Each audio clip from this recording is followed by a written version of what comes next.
gusto tener en los estudios al contador Bruno Gili, socio de CPA Ferrer. Bienvenido, Bruno, una vez más. ¿Cómo Muchas andás? gracias por la invitación. Bruno, bueno, es un debate obviamente político, pero podría ser interesante entender qué es lo que pasa con esto del ajuste de las tarifas. Que una cosa es aumentar la tarifa y otra cosa es ajustarla a lo que es la inflación que tiene el país, ¿no? Son cosas diferentes. Si vos lo ajustás sobre la base de la inflación, no estás aumentando la tarifa, estás ajustando el precio de dicha tarifa. Correcto. ¿Es así? Sí, es un debate complicado. Como debate es un tema, digamos, creo que hay una discusión política entre el gobierno saliente y el entrante. Creo que no es al fondo del problema, es un político resolverán y es común, digamos, esto. Que un gobierno que sale, digamos, tiene que tomar decisiones respecto que impactan en el gobierno siguiente en el corto plazo. Y bueno, las actitudes pueden ser variadas, hay ejemplos para todos lados si toman decisiones o no respecto a un montón de temas, no solo los económicos, o sea que no es un tema de mi especialidad. Pero yendo al fondo, a lo que le interesa al final al ciudadano, a las empresas, que es lo que tienen que tomar decisiones, va a haber un ajuste de tarifa, va a haber que hacer. O sea, es imposible que una empresa, si hay en un país que tiene un proceso de inflación, que tiene una inflación del 8% anual, no ajuste cada tanto sus precios, porque todos sus insumos van aumentando. Si tiene que aumentar lo mismo que la inflación o menos o más, depende de otros factores, que tiene que ver de cuál es la eficiencia, la productividad, las inversiones que tiene que hacer, el contexto competitivo en que se mueven las organizaciones, que hace que uno sube o baje precio, ¿no? No todos los precios siempre suben, depende. Si estoy en un sector en donde hay una transformación tecnológica muy fuerte, celulares o televisores, nosotros fuimos viendo cómo bajan de precio, ¿no? Porque bueno, le van generando unos productos más competitivos, etcétera. Así que todo es relativo, digamos, a dónde estoy. Si hay competencia, si no está en competencia. Entonces, es más complejo. Para eso se necesita mucha información y mucha capacidad de análisis para hacerlo. Y ese es el punto para mí de cuestión, digamos. Yo creo que lo que refleja este debate que hay es que Uruguay tiene un marco institucional, regulatorio y de dirección del gobierno de las empresas públicas que está en crisis. Que yo creo que llegó a un límite en donde el sistema político tiene que repensarlo, mirarlo por arriba e intentar resolver esta situación. Debería ser para mí el de fijar la tarifa un problema casi técnico que lo resuelve naturalmente una institucionalidad que esté resuelta para eso. Por lo cual el cambio de gobierno no debería afectar, porque estoy dirigiendo una empresa que provee bienes y servicios, por lo cual no debería ser un contexto. Si mañana quisiera subsidiar o quisiera hacer alguna decisión que impacta, digamos, sobre los resultados económicos, bueno, es una decisión del sistema político, lo resolverán en el Parlamento, vía presupuestaria, y le voy a poner tanta inversión o tanto dinero. Eso se transparenta también. Y se transparenta. Entonces, ha habido mejoras. Cuando uno mira las empresas públicas, es difícil hablar de empresas públicas. Claro, depende del sector. Si estoy en energía, si estoy en telecomunicaciones que hay competencia, si estoy en bancos que me regula el Banco Central, es decir, si estoy en el sector salud, es muy distinto. O sea, cada uno es un mundo. Pero si lo miramos bien, el problema de fondo respecto a este caso, que es Antel, UTE, OCE, que es la que están en cuestión en este tema porque proveen bienes que son esenciales para la población, creo que refleja eso. Ese es el principal. Ese sería el debate de fondo interesante para dar. Bueno, podemos aprovechar para repensar que esto así no funciona. Decía, se ha mejorado. Si uno entra hoy a la oficina de Planeamiento y Presupuesto, encuentra mucha información de las empresas públicas, muy ordenada, al día, uno puede hacer evaluaciones. Pero hay mucho más para trabajar. Ahí no está determinado claramente los niveles de eficiencia, no está claro si esas tarifas con las cuales se obtienen esos resultados es la tarifa óptima o no, no está claro cuál es el proceso de inversiones futuro que va a haber que puede determinar, porque si no lo hago con tarifa voy a tener que pedir préstamo. Entonces, hay para mejorar mucho, se ha mejorado, pero hay mucho para mejorar. Ese es el debate de fondo para mí relevante que debería dar la comunidad política y la académica también y la profesión para ver si podemos hacer un avance para algo que le hace bien al país, que es tener un sistema institucional, regulatorio y de dirección de empresas públicas de alguna manera un poco alejado del mundo de la política y que provoque, que procure la eficiencia y la calidad de los servicios que recibe la población y las empresas. ¿Podés poner ejemplos de cómo se hace en otros lugares? Y después hablar también del rol de la URSEA, que si se toma la decisión política que sea quien decida, independientemente del cambio de gobierno y independientemente de la opinión del gobierno de turno, a ver, ¿hay ejemplos? Sí, pero déjame ponerme ejemplos de Uruguay y no del mundo. Porque Uruguay ha hecho cosas honestas muy bien. El Banco República funcionaba igual que las empresas públicas antes del 2002, del 2003. no pongo la fecha porque fue la crisis, porque ahí empezaron los cambios regulatorios más potentes respecto al sector. El Banco República funcionaba relativamente igual, había muchas decisiones políticas, había mucha intervención, hecho dicho por Dabrié en un seminario que estuve con él hace poco, digamos, dice, yo llamaba, dice Dabrié de OPP al Banco República y no me contestaban, no lograba que hicieran. El Banco Central, el Banco República no le daba, no cumplía con las regulaciones que el Central le planteaba. Obviamente luego, no solo en la crisis financiera en Uruguay, sino en el mundo, digamos, las crisis financieras en el mundo, las regulaciones bancarias fueron muy potentes. Cuando hubo el mercado financiero, el Banco República hoy es un banco que compite con la banca privada, con bancos poderosos, está regulado por el Banco Central, tiene que cumplir las mismas normas que el Banco Central le exige a los bancos privados y en ese marco fija la política. Por lo cual, el directorio dirige el banco hacia un plan estratégico, hacia una visión para proveer bienes y servicios financieros en un mercado en el cual está regulado por cómo compite con los demás y tiene las mismas regulaciones. Entonces, no se le ocurre al gobierno decirle qué tasa de interés al Banco República tiene que poner. De hecho, recuerden cuando querían usar los fondos del Banco República, que al momento del primer gobierno, si recordás del Frente Amplio, querían usar fondos del Banco República, querían hacer querían votar condonación de deudas, algunos sectores vinculados obviamente al MPP, y el astorismo se oponía.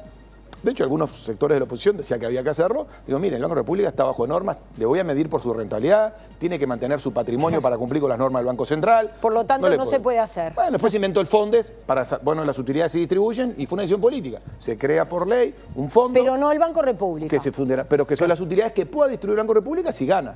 Entonces, no me necesito ir a otro país. Las AFAP compiten. Hay una pública y 2, 3 más privadas. Compiten, tienen la misma regulación.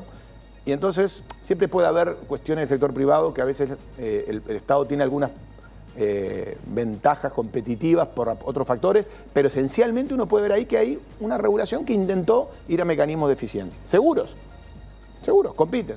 En casi todos, menos en seguro de accidente laborales, que eso es un monopolio, y bueno, a veces puede haber alguna cuestión de si en ese seguro no podría abrirse a la competencia.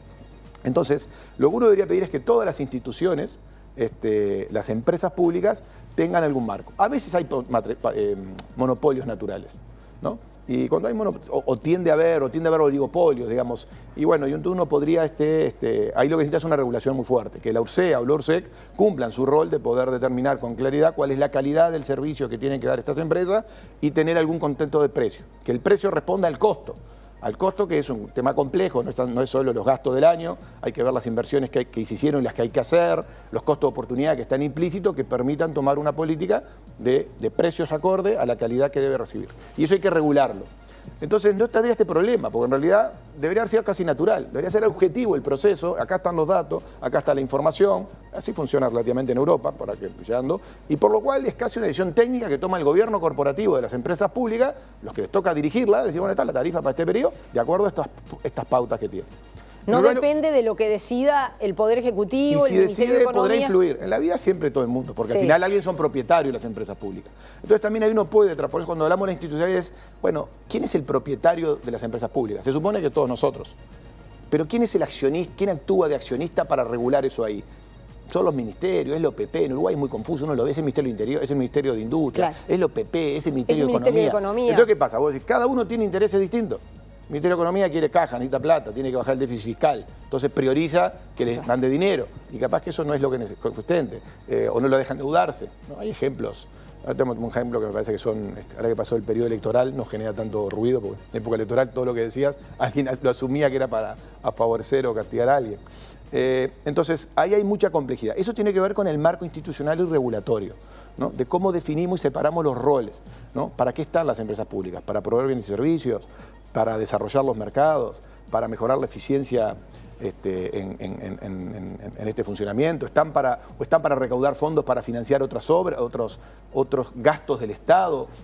¿Cuál es la decisión? Ahí hay mucha confusión, hay mucho entrevero en cómo está armado todo y eso hay que empezar a clarificarlo y ordenarlo. Ha habido intentos, Uruguay está mejor que en las décadas anteriores, no todos los sectores son iguales, pero creo que ese es el debate de fondo y debería eliminar esto. Insisto, a nadie se le ocurre que el Poder Ejecutivo discutir ahora cuál es la comisión de una FAP o cuál es por ley discutieron en un momento determinado, pero claro, ahora pero fijan su política, sus precios. El Banco República fija la tasa de interés de acuerdo al funcionamiento de los mercados, a las competencias que tiene y a su política de trabajo. Y cumpliendo con las normativas del regulador. Claro, vos decís, y nadie se le ocurre meterse. No se le ocurriría, no están discutiendo de ahora las empresas públicas, claro. y la calle, ¿cuál es la tasa de interés del Banco República? Que cobra los préstamos. Claro. Y bueno, en el caso de las tarifas no ocurre esto. Por ejemplo, recuerdos.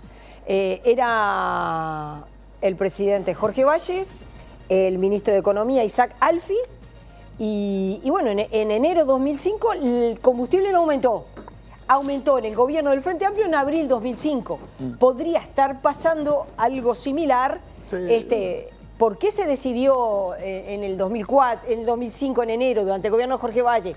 Y lo mismo, bueno, pero se plantea la misma discusión, ¿no? Yo entiendo la dinámica política, y la dinámica política tiene su dinámica y cada uno intenta que los costos los tengan el otro, porque bueno, es el juego, o sea, es la teoría de juego de la política y la política funciona así. De hecho, ayer me decía Gabriel Odone, mi socio, y hay un tuit de Diego Aboal también de Simbe, que decía, damos en clase de economía política que la evidencia internacional de que los gobiernos cuando salen toman decisiones o trasladan decisiones complicadas al que viene, ocurre en todas partes del mundo. O sea, no estaría, digamos, no creo que sea el tema de fondo, eso es circunstancial, esto no vamos a olvidar todo, porque las tarifas van a aumentarse. Si son en enero o en marzo, la van a aumentar. O sea, es inviable que una organización que si sus costos no responden efectivamente a un aumento de la productividad, que no hay nada, uno no puede leer que eso ha ocurrido, ni una eficiencia absoluta, que eso uno no tiene hoy todos los elementos para evaluarlo, las tarifas no suban. Así que creo que eso es un tema de juego político que va a pasar, digamos, no es un tema... bueno, pero van a aumentar, para el ciudadano, van a aumentar, por lo menos a nivel de la inflación, van a aumentar. Eso será, será en marzo. El tema es que nadie quiere pagar el costo político de ese incremento, pero ese incremento va a ocurrir. Va a pasar. Ahora, cuando uno va a bajar también cuando uno dice de bajar tarifas o no, yo creo que esto a veces se confunde. Siempre uno trata de entender que uno tiene que bajar en términos relativos, en términos de valores relativos, digamos, es decir, como tú decías, si yo aumento igual que la inflación, no la toqué. Es lo que el gobierno ha sostenido en algunos tiempos, en este último tiempo. Bueno, algunas veces las tarifas no han subido la inflación. También eso es relativo, te decía, porque si tú subís siempre por la inflación, no aumentaron. O si subieron menos que la inflación, bajaron un poco. Ahora, si el resto del mundo bajó más que vos depende del sector que estoy, vos tenés una alerta, ¿no? Por eso hacer benchmarking, comparación es relevante. Yo para saber si estoy mejor, siempre en economía y en management y en administración, es un comparativo con los demás. Si yo tengo una empresa y gano un 20%, estoy bárbaro. Pero si todos mis competidores están ganando un 30%, esto es lo que llamamos finanzas, yo tengo un problema, porque él está acumulando un 10% más, por lo cual en el momento va a tener una ventaja competitiva respecto a mí.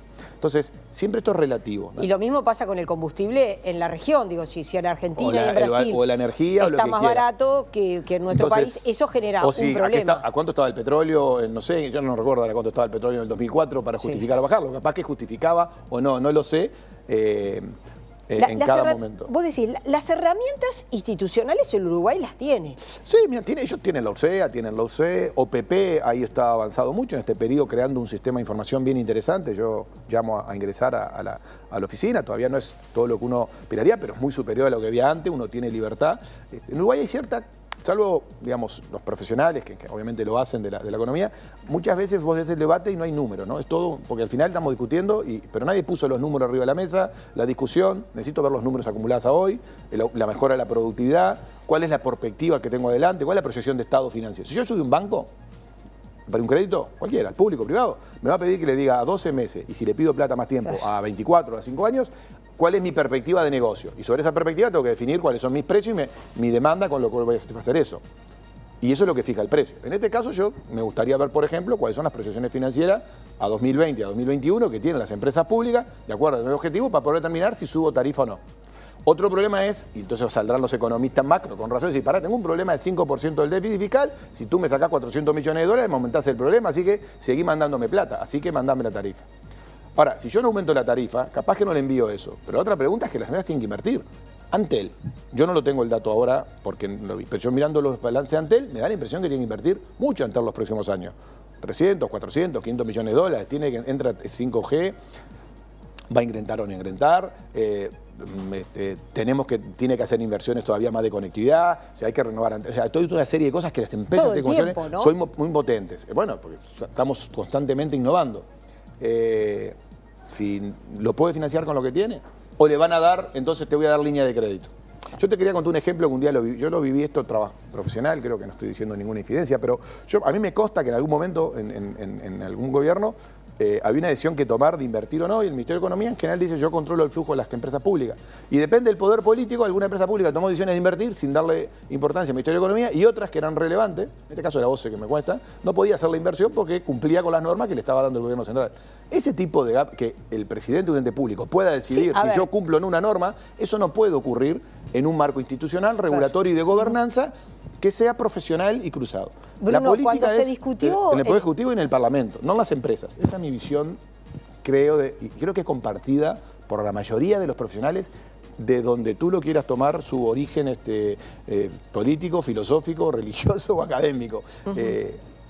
Porque eso nos llega, bueno, porque obviamente la política es el arte de poder, es el arte de conseguir gente, es de cumplir expectativas de la gente y es más complicado, pero bueno, ellos tienen que hacer el resumen, no es que hay que aplicar lo que los técnicos decimos a rajatabla. Hay un componente de política, de entender cosas que nosotros no entendemos, de la gente, ellos son los que visitan los barrios, recorren el país, se encuentran con los problemas y tienen la sensibilidad. Nosotros lo vemos de acá más frío, pero bueno, hay que llegar a un equilibrio entre lo político y lo técnico, que siempre busque que el país funcione mejor, digamos, ¿no? Claro, creo que ese es el reto, ese es su rol, digamos, eso es lo que ellos tienen que ser expertos, ¿no? A eso se dedican. A ver, la gente elige a los políticos. Correcto. Ellos son los que se llevan también los galardones o no, y los que tienen que dar explicaciones. Si a vos mañana el gobierno que sea te contrata y vos te equivocás, quizás la gente no le va a pedir explicaciones a Bruno Gili, la gente le va a pedir explicaciones al gobierno de turno. Creo que lo que vos hacías referencia, yo recuerdo esa discusión, yo tuve entrevistas sobre ese tema, estaba vinculado a las inversiones que hizo ANCAP, que el Ministerio de Economía no estaba de acuerdo, no por entender que no se necesitara la inversión, sino por la forma que vos hacías la inversión. Creo que cualquiera lo puede entender. Quizás vos en tu casa necesitas muchas cosas, tenés que ver cómo las graduás o las haces todas juntas. Bueno, esa era una discusión. Mira, y eso ocurrió con ANCAP. Mira, yo voy a decir algo porque algunos amigos se van a pero yo siempre lo puse. Los grandes proyectos de inversión tienen que estar publicados en la oficina de planeamiento. Yo creo que hoy se está discutiendo si no crear un holding que administra las empresas públicas, que representa a los ciudadanos, con un rol que le fija al Poder Ejecutivo y que de alguna manera son los que dan pautas y criterios para que los directorios ejecuten. Esto es una discusión, es un tema bien interesante. Seguramente va a estar en la mesa en estos tiempos porque hay documentos que van a estar saliendo. No pude hablar con el responsable de todo eso, pero me consta que va a haber propuestas técnicas sobre estos temas que estoy diciendo. Con algunos colegas estamos también muy probablemente sacando algún libro en el correr del año que viene sobre este tema de empresas públicas, regulación, mercado. Es decir, va a haber movida técnica que alimente al sistema político como que tome decisiones. Pero yo me acuerdo que daba clases, y ahora lo puedo decir, en finanzas en el 2002, 2003 o 2004, y yo una pregunta que le hacía a mis estudiantes que estamos evaluando inversiones, ¿me pueden explicar, lean en la prensa por qué justifican hacer la Torre de Antel? ¿No? Y las cuestiones, ¿por qué representa el 5% del presupuesto de Antel? No sé, yo no voy a mi casa y me gasto el 5% de lo que se me ocurre de mis ingresos porque solo es el 5%, uno no lo hace naturalmente así. Claro. Porque la puede pagar con utilidad de 3 años. Y uno dice, no, mira, lo que tengo que evaluar es si esa es la mejor inversión y aumenta el valor de la compañía, aumenta la capacidad de prestar bienes y servicios y el valor que tiene la misma. O sea, esa es la decisión que uno tiene que tener. Yo no cuestionaba hacer el edificio o no. Lo que decía es, lean la argumentación de por qué se hace. Si voy a la Antel Arena, la argumentación es similar. Si yo lo miro como empresa, no estoy en el tema de desarrollo, la ciudad, es otro tema. Yo estoy en el tema técnico. Yo no conozco, no hay publicado cuáles son las proyecciones y el modelo de negocio y todos los números. Yo creo que las empresas públicas uruguayas, si cotizaran en bolsa, que es lo que hace una empresa, tienen que presentar sus proyectos de inversión a una bolsa para explicar. Ponele que no existe la bolsa, simulémosla. Bueno, simulemos que pueden ser los organismos reguladores que dicen, preséntenme, se pone la visión de los ciudadanos y los ciudadanos miramos, me parece razonable asumir este riesgo, invertir esto, porque a veces ganás y a veces perdés. Ahí hay mucho para avanzar. El secretismo es una cosa media compleja.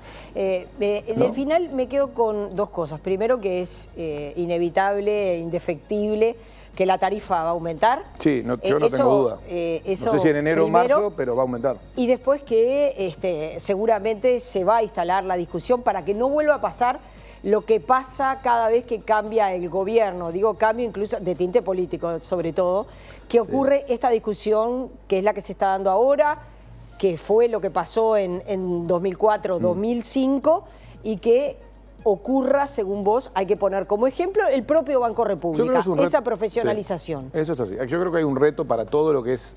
Yo, en un material que te mandé, si tú miras el peso que tienen en todos los sectores, financieros, salud, seguro, combustibles, comunicaciones, las empresas públicas, va del 50 al 100%.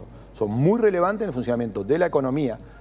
Trabajar en transparentar cómo ocurre eso, creo que es un activo muy importante. Uruguay ha mejorado, insisto, no es que estamos igual, pero hay mucho trabajo para hacer y creo que es un tema que el sistema político debería intentar llegar a un acuerdo de cumplir con, con un criterio de ese tipo, ¿no?